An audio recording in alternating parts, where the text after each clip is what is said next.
Hi, both. Thanks for joining us today on our Business Gurus channel, where we will be discussing key business topics to help students grasp the most important elements of their course in preparation for their exams and future career. Let's get started.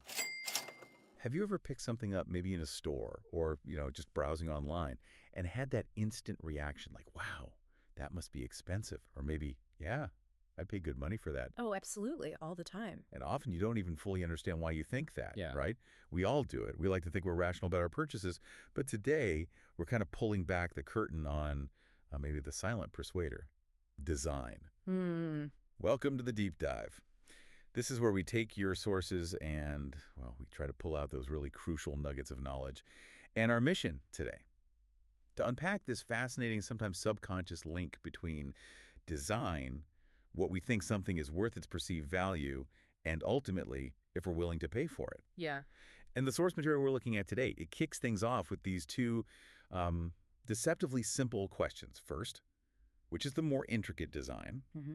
And then right after, which would you expect to pay more for? It's such a brilliant setup, isn't it? It really is. Because those questions, they just force you into this immediate mental jump. First, you're looking at something visual intricacy. How complex does it look? Right. Then, bam, no pause. You're translating that straight into an economic decision. Okay, complexity. So, more money. Exactly. It really highlights this assumption a lot of us carry around without even realizing it, that complexity equals value. But as I'm going to get into, that's really just one piece of a much, much bigger puzzle when it comes to how design actually dictates what we're willing to spend. Okay, yeah, let's dig into that. So the source material is pretty clear. Right up top, it emphasizes adding value, Mm. design. It even lists design under key terms. Mm. So it's fundamental. Foundational. So moving beyond just, making something look pretty, how exactly does design work as this direct mechanism for actually adding value? Right, and you've hit on the key distinction there. We often mix up design with just styling, the surface level aesthetics. Yeah, the look of it. Exactly. But adding value through design, that's much broader. It's more strategic. Think of it like this. Good design fundamentally improves what a product or service offers you. It's about how it's conceived, sure, but also how it functions, how you experience using it, and this is crucial, what it makes you feel. Okay. It's about solving problems. Sometimes problems you didn't even know you had until the design solved them. Huh. Maybe a framework helps. When design really adds value, I think it often hits on what I call the 3 E's: efficiency, experience, and emotion. Okay. Efficiency, experience, emotion. Let's break those down. Efficiency first. Right, efficiency. So good design makes things work better, maybe faster, maybe with less effort for you. Think about a really well-organized toolbox compared to just a jumbled pile of tools. Yeah, definitely saves time. And frustration. Exactly. That well-designed toolbox saves time, cuts frustration, makes the whole job more efficient. Or think about a smartphone OS. Yeah. Apple's iOS, for example. It isn't always visually more intricate than some Android versions, right? Sounded simpler. Exactly. But its design focuses on simplicity, that intuitive flow. That adds huge value by making complex tech feel easy, feel efficient for millions of users. And that efficiency, that translates directly into perceived value. People will pay for things that make their lives easier. That's a great point. So it's not just flashy features. It's about removing friction, making things smoother. Right. What about the other 2 E's then? Experience. Absolutely. Experience. This is the whole journey, everything from the moment you say unbox it. Think about how carefully Apple or Dyson package things. It feels like opening a gift almost. Yeah, that's true. To the actual feel of the materials in your hand, how easy it is to set up, the overall usability, a pen that just feels perfectly balanced, or a chair that's actually comfortable because it's designed for your body. Even just a website where checking out is totally seamless. Right. No struggling with confusing buttons. Exactly. Those are all design choices, and they shape your experience. You're not just buying an object, you're buying an interaction. And great design makes that interaction smooth, pleasant, hopefully memorable in a good way. Okay. And the last E, emotion. Emotion. Yeah, this is maybe the most powerful one. This is where design taps into our aspirations, our identity, even our subconscious desires.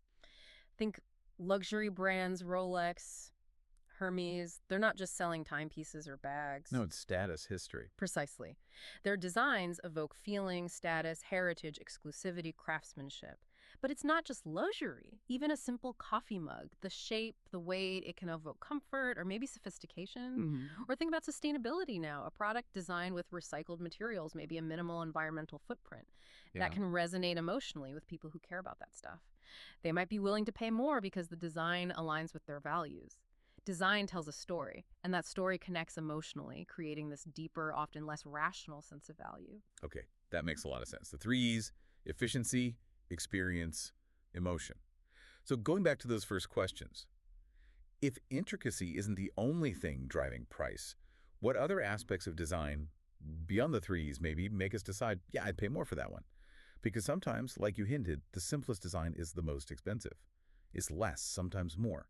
And why? That's a really crucial point, and yeah, it highlights that paradox. While some people definitely see intricacy and think craftsmanship, high value, like, the complex gears in a fancy mechanical watch. For detailed woodwork. Exactly, or detailed woodwork on custom furniture. But very often the complete opposite happens. You see these incredibly minimalist designs, maybe high-end Scandinavian furniture or a sleek electric car, and they command top dollar because they're so elegantly simple. Okay, so why? What does that simplicity signal? Well, often that simplicity signals something else very powerfully: perceived quality. Hmm. A design that looks clean, uncluttered, perfectly finished. It often suggests, subconsciously maybe, that superior materials were used, that the manufacturing was meticulous. It's the absence of visible flaws, the precision you see in every line, every join. Interesting. It is, right. And studies have even shown people might pay more for something that's just, well, heavier, even if the extra weight does nothing functionally. It just feels more substantial, and that feeling translates to quality in our minds. Psychologists call it the halo effect. A great design can make us think everything about the product is better, even things unrelated to the design itself. Huh. So simplicity can imply quality. What else?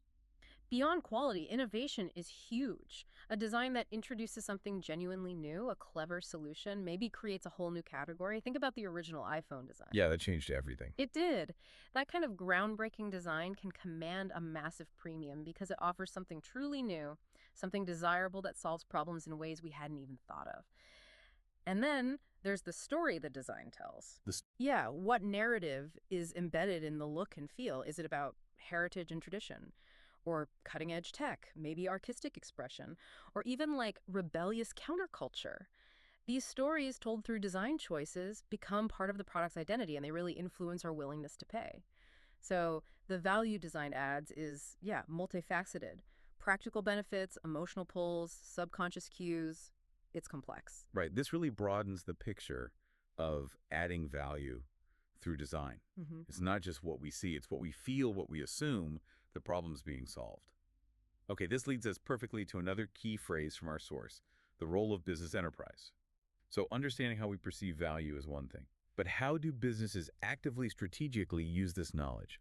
How do they leverage design not just to make stuff, but to actively add value in our eyes and crucially influence our buying decisions? Okay, yeah, this is where design shifts from, let's say, art to science, or maybe art and science. It becomes a core strategic pillar for any smart business. Right. For companies, design isn't an afterthought, just hire a designer at the end. It's woven into their entire business model, or it should be.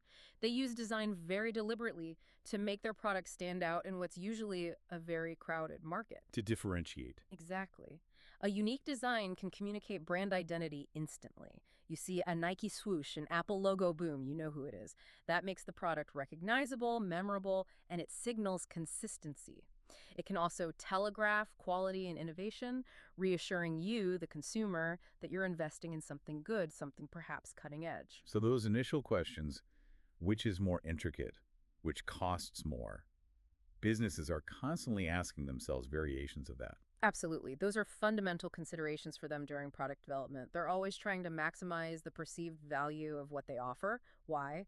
Because that directly affects how much you're willing to pay, which impacts their market share, their profit margins, everything. Makes sense. So a business might go for a minimalist design to signal sophistication, maybe efficiency, targeting people who value that clean aesthetic. Or conversely, they might choose a really intricate, maybe artisanal design to communicate craftsmanship and exclusivity, aiming for a totally different customer. Both are strategic choices trying to position the product and justify a certain price. So they're essentially engineering our perception of value through design choices. Hmm. But is there a risk there? Can a business get it wrong, like over-design something or just misread what their target audience actually values? It sounds like a bit of a tightrope walk. It absolutely is a tightrope walk. And getting it wrong, misunderstanding your audience's values, that can be really damaging, even fatal for a product. Yeah, I can imagine. A company could pour money into a super intricate, flashy design only to find out their customers actually prefer something really robust and simple to use. Think about a niche coffee brand. If they use a simple, recyclable glass bottle, maybe a clean label design, that are communicating certain things, right? Maybe sustainability, artisanal quality, a premium feel. That design choice isn't random, it's deliberate. It lets them stand apart from the big brands with plastic packaging and maybe justify a higher price to people who value those specific signals. Right. But if they tried to make it look, I don't know, super high-tech or overly complex. Exactly. They might just confuse their target audience. They'd miss the mark on what those customers actually value in their coffee experience. So every single design decision a business makes, the materials they choose, the user interface, the packaging, even, like we said, the unboxing experience, it's all a calculated attempt to shape how you perceive it, to create Yeah. desire. It's about building this whole experience that adds tangible value, like your durability or ease of use, but also intangible value, like pride in owning it, or that emotional connection we talked about, the strategic use of design. That's how businesses build a strong market position, create brand loyalty, and ultimately get the pricing power they want. Yeah. It's about creating something that isn't just functional, but feels deeply desirable, something you perceive as truly worth the price. Wow. Okay, this has been a really, really insightful deep dive. So just to kind of bring it all together, what we've really uncovered today is this incredibly powerful, sometimes subtle link between design, how we perceive value as consumers, and yeah, how willing we are to open our wallets. Mm-hmm. And it's clear this isn't just superficial stuff. It's fundamental to commerce, to our experience. Mm-hmm. Design isn't just about looks. It's problem solving, emotion, quality signals. It's about engineering a response. Yeah. Precisely.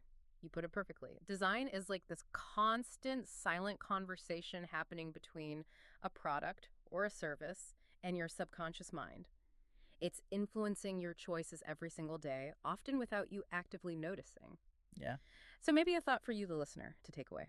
As you go about your day, you encounter countless designs, right? Products, websites, apps, packaging. Next time you pick something up or interact with something new, don't just, passively look at its design. Try being a bit of a design detective. Let's like that. Ask yourself, how is this design trying to add value for me? Is it hitting on efficiency? Is it about the experience? Is it trying to evoke an emotion? What little psychological buttons is it maybe trying to push? What problem is it claiming to solve? Or what feeling is it trying to create in me? And then the big one. Hmm.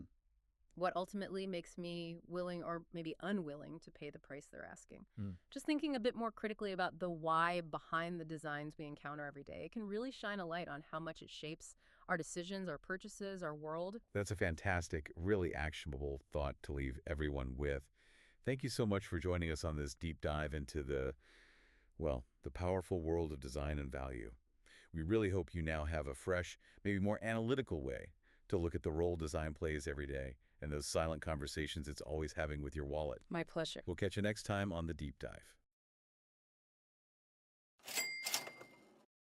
Thanks to both of you for joining us today. You've been listening to the Business Gurus. Let's now hand it over to you. What further questions do you have based on what we've discussed so far? Leave a comment and we'll get back to you right away. If you haven't already, hit that follow for more business tips.